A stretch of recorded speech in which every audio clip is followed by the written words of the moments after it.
السلام علیکم ناظرین، چینل پر آپ کو خوش آمدید کہتے ہیں۔ حضرت عیسیٰ علیہ السلام کی پیدائش سے چند سال پہلے کا واقعہ ہے کہ جب روم پر سیزر اگسطس حکومت کرتا تھا۔ فلسطین کی سرزمین پر اگسطس کا مقرر کردہ ایک گورنر ہیرولڈ اعظم کی حکومت تھی۔ ان دنوں فلسطین کی سرزمین تجارتی اور زراعتی اعتبار سے بہت اہم تھی اور یہ سلطنت روم کو بہت زیادہ پیسہ کما کر دیتی تھی، اس لیے یہاں کا گورنر ہیرولڈ روم کے سیزر کا بہت چہیتا تھا۔ اس کے علاوہ ہیکل سلیمانی کی تعمیر نو کی وجہ سے ہیرولڈ یروشلم کی عوام یعنی یہودیوں میں بھی بہت زیادہ مقبول تھا۔ ہیرولڈ کے اسبل کے ایک ملازم کی بیٹی کا نام ہیرودیاس تھا۔ ایک غریب گھرانے سے تعلق رکھنے کے باوجود وہ اپنے حسن میں یکتا تھی۔ جیسے ہی ہیرودیاس نے جوانی میں قدم رکھا، وہ سارے یروشلم کی نگاہوں کا مرکز بن گئی۔ ہیرودیاس جہاں بہت زیادہ حسین تھی، وہیں اس میں غرور بھی بے انتہا کا تھا۔ اس کے مطابق اس کا یہ حسن محلوں کی رانی بننے کے قابل تھا اور اس کا حقدار کوئی شہزادہ یا بادشاہ ہی ہو سکتا تھا۔ ہیرودیاس کا رانی بننے کا خواب آہستہ آہستہ جنون میں بدلنے لگا۔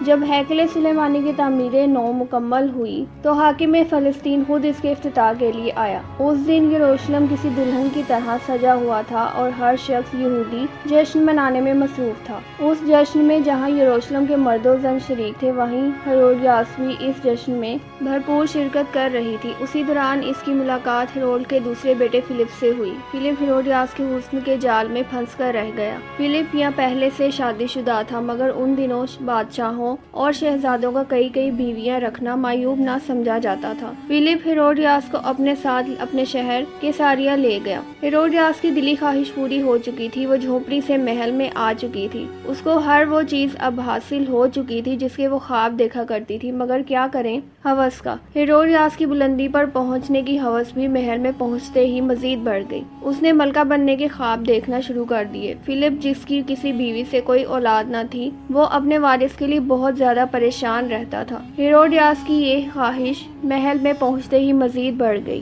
اس نے ملکہ بننے کے خواب دیکھنے شروع کر دیے۔ فلپ، جس کی کسی بیوی سے کوئی اولاد نہ تھی، وہ اپنے وارث کے لیے بہت زیادہ پریشان رہتا تھا۔ ہیرودیاس کی یہ خواہش تھی کہ وہ فلپ کو وارث دے اور کیساریا کی ملکہ بن جائے۔ وقت گزرتا رہا مگر بچے کی کوئی امید نظر نہیں آ رہی تھی۔ ایک دن ہیرودیاس کی ایک کنیز نے اسے ایک بوڑھی عورت کے بارے میں بتایا جو کہ شہر سے باہر ایک غار میں رہتی تھی۔ کنیز نے ہیرودیاس کو بتایا کہ لوگ اس بوڑھی عورت کے پاس اپنی مرادیں لے کر جاتے ہیں اور کامیاب واپس لوٹتے ہیں۔ ہیرودیاس نے بوڑھی عورت کے پاس جانے کا ارادہ کنیز سے ظاہر کیا اور کنیز اسے لے کر ایک دن اس بوڑھی عورت کے پاس اس کے غار میں جا پہنچی۔ ہیرودیاس کے پوچھنے پر بوڑھی عورت نے اسے بتایا کہ تیری اولاد ضرور ہوگی اور وہ اتنی مشہور ہوگی کہ تیری اولاد کو لوگ رہتی دنیا تک یاد رکھیں گے۔ بوڑھی عورت کی اس پیش گوئی پر ہیرودیاس بہت خوش ہوئی۔ ابھی وہ اسی خوشی میں تھی کہ بوڑھی عورت پھر گویا ہوئی، لیکن تیری اولاد اپنے گناہ عظیم کی وجہ سے یاد رکھی جائے گی۔ ہیرودیاس یہ سن کر واپس چلی آئی۔ چند ہی دنوں بعد ہیرودیاس امید سے ہوئی اور اس کے گھر ایک لڑکی پیدا ہوئی جس کا نام سلومی رکھا گیا، مگر فلپ کو اس سے زیادہ خوشی نہ ہوئی کیونکہ وہ لڑکے کی خواہش رکھتا تھا تاکہ اس کا تخت کا کوئی وارث ہو سکے۔ ہیرودیاس کی اہمیت اس محل میں اب پہلے جیسی نہ رہی تھی۔ چند ہی دنوں بعد فلسطین کا حاکم ہیرولڈ اعظم اور فلپ کا باپ اور ہیرودیاس کا سسر چل بسا اور اس کی سلطنت اس کے بیٹوں میں تقسیم ہو گئی۔ فلسطین کی تقسیم میں سے چھوٹا حصہ فلپ کے حصے میں آیا اور سب سے زیادہ آمدنی والا حصہ فلپ کے چھوٹے بھائی اینٹیپاس، جسے ہیرولڈ ثانی بھی کہا جاتا تھا، کے حصے میں آیا۔ ہیرودیاس اور اینٹیپاس کی پہلی ملاقات ہیرولڈ اعظم کی تدفین کے موقع پر ہوئی۔ اینٹیپاس ایک نوجوان اور مضبوط جسم کا مالک شخص تھا۔ وہ پہلی ہی نظر میں ہیرودیاس کے عشق میں مبتلا ہو گیا۔ یہ ہیرودیاس کی ادائیں ہی تھیں جس نے اینٹیپاس کو اس کا دیوانہ بنا دیا۔ ہیرودیاس اب فلپ سے چھٹکارا چاہتی تھی، جس کے لیے اس نے اینٹیپاس کو اپنی محبت کے جال میں پھنسا لیا، اور ایک دن فلپ کی سالگرہ کے موقع پر اس کے بھائیوں اور دوسری سلطنت کے حکمرانوں اور رومی سلطنت کے عہدیداروں کو بلاوا بھیجا گیا۔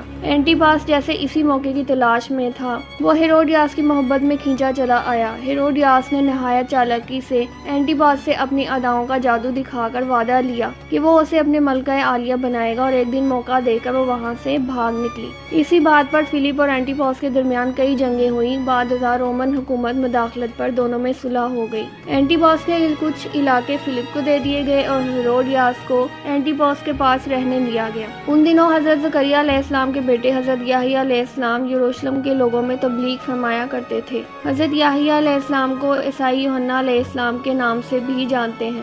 آپ علیہ السلام کا انداز گفتگو نہایت شیریں اور نرم ہوتا۔ لوگ جوک در جوک آپ علیہ السلام کی باتیں سننے چلے آتے تھے اور آپ علیہ السلام کی تعلیمات سے متاثر ہوئے بغیر نہ رہ پاتے۔ ان دنوں زیادہ تر یہودی عالم رومی سلطنت کے پٹھو ہوتے اور حق بات کہنے سے گھبراتے تھے، لیکن حضرت یحییٰ علیہ السلام ہر خوف سے پاک اپنے لوگوں کی تبلیغ کیا کرتے اور آپ علیہ السلام کھلے الفاظ میں بادشاہ اینٹیپاس کے اس عمل کی مخالفت کرتے کہ اس نے اپنے بھائی کی بیوی کو بھگا کر اس سے شادی کر لی۔ بادشاہ اینٹیپاس نے اس جانب تو کوئی توجہ نہ دی، مگر ہیروڈیاس جو کہ سلطنت کی ملکہ تھی نے آپ کو گرفتار کرنے کا حکم دے دیا اور آپ علیہ السلام کو اپنے باغ کی سرابی کے کام پر لگا دیا۔ ہیروڈیاس نے کئی بار اینٹیپاس کو اس بات پر اکسایا کہ وہ حضرت یحییٰ علیہ السلام کے قتل کا فرمان جاری کر دے، مگر اینٹیپاس نہ مانا۔ ہیروڈیاس اور فلپ کی بیٹی سلومی، جس کی خوبصورتی نے اپنی ماں کو کہیں پیچھے چھوڑ دیا تھا، جوان ہو چکی تھی اور کئی بادشاہ اور شہزادے اس کے خواب دیکھتے تھے۔ ایک دن محل کی کھڑکی سے باغ کا نظارہ کر رہی تھی کہ اس کی نظر حضرت یحییٰ علیہ السلام پر پڑی۔ حضرت یحییٰ علیہ السلام کے چہرے پر معصومیت اور خدا تعالیٰ کی طرف سے ایک ایسا نور تھا کہ وہ متاثر ہوئے بغیر نہ رہ سکی۔ اس نے حضرت یحییٰ علیہ السلام کو اپنے محل میں طلب کیا اور انہیں گناہ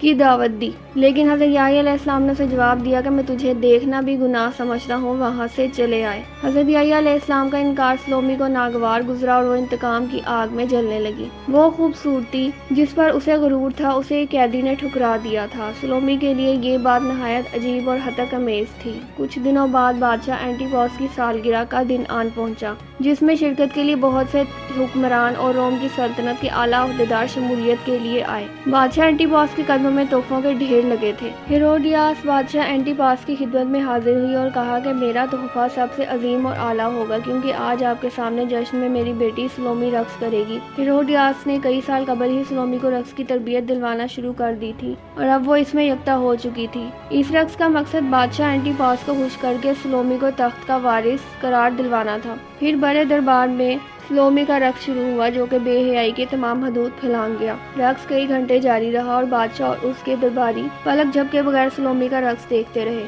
رقص کے اختتام پر بادشاہ نے کہا کہ مانگو جو مانگنا ہے۔ بدبخت سلومی نے بادشاہ سے حضرت یحییٰ علیہ السلام کے قتل کی خواہش ظاہر کی۔ بادشاہ چاہتے ہوئے بھی انکار نہ کر سکا، کیونکہ وہ بڑے دربار میں وعدہ کر چکا تھا، اور یوں اس بدبخت عورت کی خواہش پر حضرت یحییٰ علیہ السلام کی شہادت ہوئی۔ اس کے کچھ ہی دن بعد روم کا سیزر ٹائبریس اینٹیپاس سے ناراض ہو گیا اور اس نے اینٹیپاس کے بھتیجے ایگریپا کو اس کی سلطنت پر چڑھائی کا حکم دے دیا۔ ایگریپا نے اینٹیپاس کو شکست فاش دی اور اینٹیپاس اور ہیروڈیاس کو زنجیریں پہنا کر سرعام روم لے جانے کا حکم دیا۔ جب ہتھ کڑیوں اور زنجیروں میں جکڑے دونوں میاں بیوی شہر کی گلیوں سے گزر رہے تھے تو ان کے ستائے ہوئے لوگ انہیں پتھر مار رہے تھے۔ پھر ان کو اسپین کے ایک صحرا میں پھینکوا دیا، جہاں بھوک اور پیاس سے دونوں کی موت واقع ہوئی۔ سلومی کی باقی زندگی ایگریپا کے بھتیجے ارسطوبلس کی غلام بن کر گزری۔ یہ غرور اور تکبر سے بھری اس ملکہ کا حشر ہے جس نے اپنی ساری زندگی اور زیادہ کی ہوس میں گزار دی۔ ویڈیو آپ کو کیسی لگی کمنٹ سیکشن میں کمنٹ کر کے ضرور بتائیے گا۔ ملتے ہیں اگلی ویڈیو کے ساتھ، تب تک کے لیے اپنا بہت خیال رکھیے گا۔ ویڈیو کو لائک کریں اور چینل کو سبسکرائب کریں اور بیل آئیکن کو پریس کر دیں۔ شکریہ۔